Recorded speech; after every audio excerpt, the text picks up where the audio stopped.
Wait, before you touch that thermostat again, that simple habit of turning your AC on and off could be costing you hundreds in hidden energy costs. And in Houston's brutal heat, that mistake isn't just hitting your wallet, it's putting stress on your entire system that could lead to costly repairs down the road. I've been helping Houston homeowners optimize their AC systems for over a decade, and I can tell you that this is one of the most common and most expensive mistakes I see.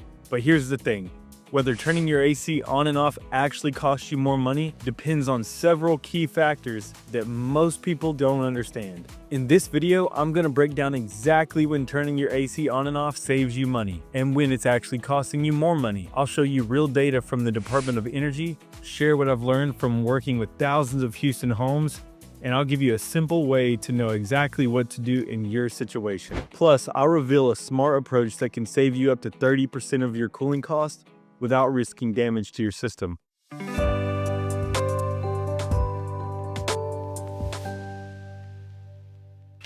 Let's dive into why turning your AC on and off might be costing you more than you think. And I want to start with something that most people don't realize about their air conditioning system. Point number one, the power surge reality.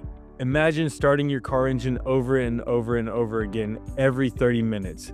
You probably know instinctively that that's not great for your engine. Well, your AC system faces a similar challenge when it's frequently turned on and off. Here's what happens when your AC kicks on, especially in older models. It experiences what we call inrush current. This is a massive power surge that can draw up to 3 times the normal running power. Think about that. Your system is pulling triple the electricity just to start up. Let me give you a real example. A typical 3-ton AC unit uses about 3 to 4 kilowatts per hour when running steadily. But during startup, that same unit can briefly pull up to 12 kilowatts.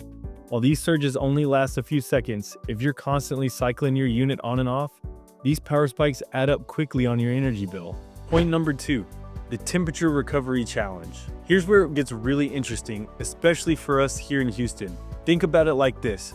When you turn your AC back on, it's not just working to maintain a temperature anymore. It's having to pull your house down from 85 or 90 degrees back to your desired temperature.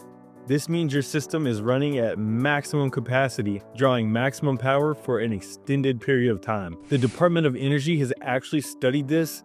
Their research shows that in hot climates like ours, keeping your AC at a steady temperature is 10 to 15% cheaper than turning it off for short periods, between 2 and 4 hours, due to these recovery costs. Point number 3, the modern system difference. Now, here's something crucial that changes everything. Newer variable speed AC systems handle startups completely different.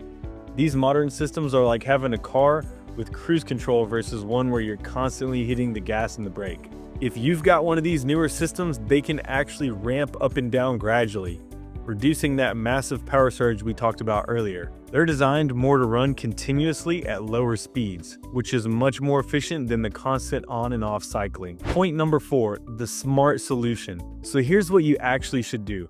Based on both Department of Energy recommendations and my experience with thousands of Houston homes, for short periods of time, between 2 and 4 hours, if you have an older system, keep your AC running, but set the temperature 7 to 10 degrees higher. If you have a newer variable speed system, you can turn it off as these systems handle restarts much more efficiently. But you shouldn't have to turn it off because it should be able to sense where your temperature should be to optimize your energy efficiency. And for longer periods of time, 8+ hours, with any type system, turn it off or turn it higher, maybe 10 to 15 degrees higher than normal. But here's the key.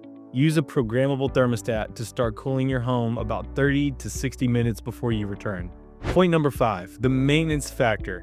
Here's something that most people don't realize. How well your system handles on and off cycles largely depends on its maintenance. Clean filters and clean coils mean your system doesn't have to work as hard to cool your home back down. I've seen this firsthand. A well-maintained system can cool a house back down in half the time of a neglected one.